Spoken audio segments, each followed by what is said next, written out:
omutontonozi w'ensonga Bushington yavaayo n'agamba baboycotting endongo ya gravity. Was it a right statement? Bushington yali evil. Atya. Omanyi nze ndi ruyo. Okay.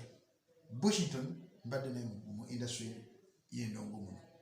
Bushington yawambako ne Lydia Jazmine YouTube channel ye. Nga bakataka iba kabata yuandini. Nagiwamba n'agitwala. We yagitwala Lydia Jazmine addamu n'agulawo YouTube channel endala. Omuntu ayagala industry, alumirira industry. Ekyo yandibadde aga nti okamanya tufeeriza out n'omuyimbi kamuleke. Kata kyewunyisa nawulidde Lydia Jazmine yanzeewo wa Bushington. Kinawulidde. Naye ng'ate Bushington yamuyisa mu bintu bingi nnyo mu bulumi obw'enjawulo. Kyenga nti abayimbi abasinga obungi stand talokoka. Katonda akwemba n'olaba nga omuntu kalaze zisiime zitwale omuleke olabe bulabi. So Bushington yayogera okuboycottinga gravity. Si mulungi atuukiridde naye alina obuzina bwe ng'akola mu industry. Bingi bye nandibadde njogera bemanyi ku Bushington. Okitegeera nze kugambyeko kintu yatwala YouTube channel yali Jazmine nga kuliko limba yuani nga lufuuse ensonga lunyingi dakadde kamwawo n'agitwala. Senga yayagala nnyo industry ng'ayagaliza nnyo Lydia Jazmine oba ng'ayagaliza enkulaakulana y'omuyimbi yenna yandibadde amuleka kubanga abantu bangi nnyo. Omanyi abantu abalina omutima bangi nnyo abalina omutima gwe gutyo. Wano ayintero bwe yava mu Swans Avenue bamuggyako peegi ze zonna. Okitegeera ne bamukuba okumukali omubuliza ku ttaka. Kyenga nti tulina abantu bangi ba fake people abeefula the good people. Obala ku TV awo nga boogera naye nga mu mitima gyabwe ebintu bakoze abantu babazizza nnyo wansi babalinnyeko baleetedde industry okubanga eriwo eti bweri because banyumira nnyo industry okubanga eriwo eti. So Bushington okwogera ekyandibadde asooka okubeera luyo naye najjukiramu ebintu bingi nnyo byemmanyi just nkubuddeko kamu n'asooka abitereeza ntugamba ye amutuukirivu naye waba tatereezanga bintu bye yali akoze manyanga talina audacity okwogera ku gravity okuboycottinga music we because gravity speaking nze bongo bwe ekimuluma nga ye weyayogedde ekimuluma ng'agamba abantu baboycottinga music we gravity naye gravity tamanyi kiki Kamino kyeyamuyisaamu ekyamuyitidde okukola because Kamino yali tali perfect si malayika. Kamino ebintu byakoze obiweeringa ne ku gravity byakoze ebya gravity bitono nnyo ebyo ku Kamino ne byakoze. So kiba kitegeeza nti eno industry ekigivula vibrant kwe kubeera ne issues weziti gravity kuvaayo kwogera Kamino kuvaayo kola Bushington kuvaayo kola kwe kubeera vibrant wet but teri muntu ali perfect mu industry yaffe. Abantu bonna beefula nti baagaliza nnyo industry they are fake they are users tebasiima bambwa abo boolaba abantu. That is it. The return of Lydia Jazmine to Bushington ajja kwejjusa Lydia Jazmine.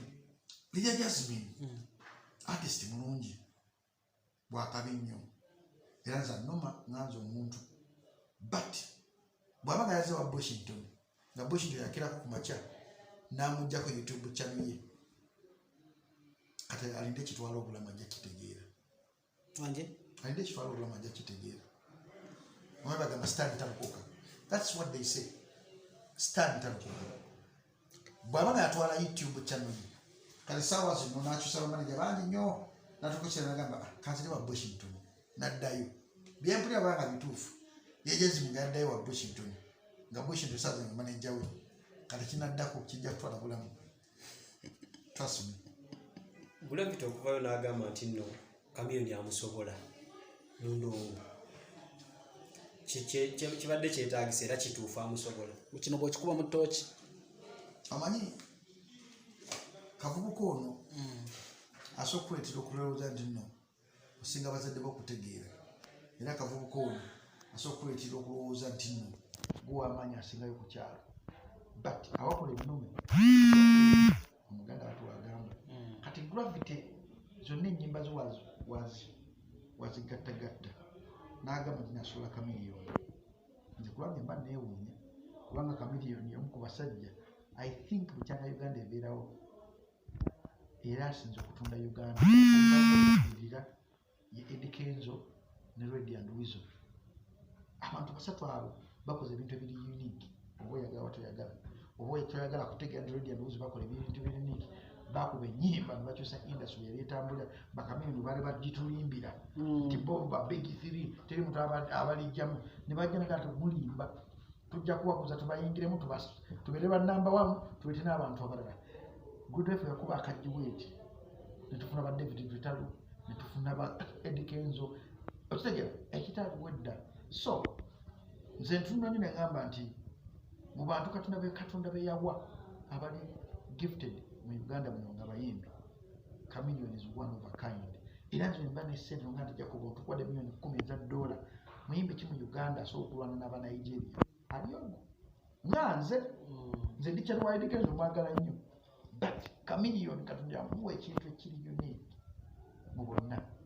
He is a songwriter, producer, artist, ate mwangu wa kutunda bakwange empisa ze zombi nga y'omuntu naye mwangu wa kutunda mwangu wakera kumacho kukwata milioni zo 10 eza dola noga nti Chameleone inamuteeka milioni 10 eza dola mu Fule International nataka kukuletera buli mwezi mitolo nga 10 ekyo kyangu ekirala ku muyimbi yenna mu Uganda because just ekiyinza omusumbuwa age bracket yakyuka kati age bracket kuba international yakyuka kyobalaba bebe kuna nayimba atya tasobola kuba international enyimba zeyandibadde ayimba yandibadde aziwa mutabani we nafokasinga ku mutabani we kubanga mutabani we ali mu age bracket yemu n'abasajja bakuba international ba Wizkid ba Davido ba Joe Boy ba Fireboy ba Eddie Kenzo atansogivamu kyobala ne Eddie Kenzo naye tebakyakuba nnyo ennyimba ze international level because naye age bracket eyo atansogivamu. So Gravity mulungi, is a good performer, is a one of a kind. Yasanyo ebyafaayo ba GNL babaluku babataka squad bani bonna bali bayimba hip hop teri muntu mu hip hop yali awangaddeko nga Gravity ekyo muwasa tunemugamba iza one of a kind bwe ntuzize mmeeza okuli ba legend aba hip hop Gravity I think yaddirira GNL Zamba wabanga GNL Zamba tali nawo Gravity yafuga hip hop mu Uganda but ate ekyo tekimuwaza kweyimba ku muntu ali versatile asokuba ango zonna eza industry ya Uganda so waganta asobola Chameleone nze kulwange nseka nenga ono mwana tamanyi lumbe yinza mutta oyo omusajja Chameleone is one of a kind. Gravity is great but Chameleone is the greatest of all time. You understand? Yes. Gravity wakabi mulungi mu performer etogera mu Uganda ndogamba nkuwadde stage yiyo muyimbi kigosookera makyo kuwanisa abantu obutebe Gravity limu asobola munyigamu but Chameleone aina angles zonna ezifuga industry ya Uganda but empisa zembi zezimuleta okuba nti azize ekitone kyemabega. Okay. Twogereko ku mukwano gwa Eddie Kenzo. Akayimba ke yakubye ne bagamba leero akoze atya Senyekoze waffe. Dikafu nnyo abatunuulizi b'ensonga bebagamba. Era bebe kuli akakola bulungi nnyo. Omanyi Eddie Kenzo mu bantu kyasinga abayimbi bonna bali mu Uganda akola research about music locally, internationally, Africa. Eddie Kenzo ye muntu akola oluyimba n'oluzalawa naye within a short period of time oluyimba ne lukyusa ebigambo mpola but sure. Ate Eddie Kenzo ye muntu asinga okuinvestinga mu music we omuntu ayinza omuddira Gravity mu bantu abainvestinga mu music kiteekamu nnyo Eddie Kenzo, Gravity omutujju, Spice Diana, those people bagala ekintu ekitibwa okuyimba. Va ku bano bannakyala bakeera omakya n'akola oluyimba n'ateeka ku YouTube ye n'atuula eri bano badipinga into deep nolowooza ne bagamba music wafe atambula atya. Gravity asooka okugamba ku saa 8 Dembe genda kuzannya oluyimba lwange ku saa 8 n'olutunga nga Dembe luzannya.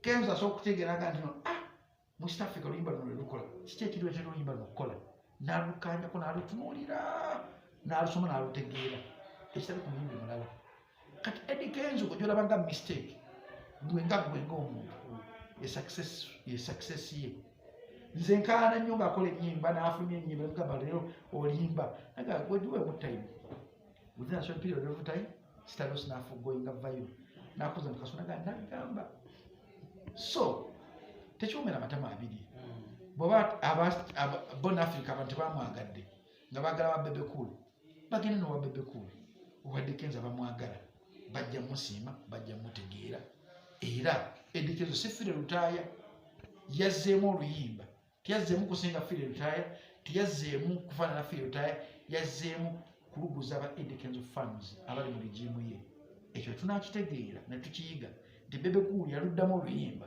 era baligimu ye ffe abaliwo biseera twalutegeera kati n'eligimu ya Eddie Kenzo emugoberera baida abantu si basiru Eddie Kenzo agobera abantu millions 2 mu Uganda teri muntu alina abantu abo ku YouTube agatta Bebe Cool agatta Good Life agatta Dr. Jose Chameleone agatta abayimbi nga 2 ba top muntu wangu ku channel ye kitegeeza ati gosubira omuntu gamba kan subscribing ku channel musiru aba musiru abako ne content gwayagala okulaba era within short of period of time ojja kwanta Eddie Kenzo oluyimba olinayo lumutuusizza ate gwobadde tosuubira ojja kwanga oluyimba luli nominated somewhere gwobadde tosuubira because lulina African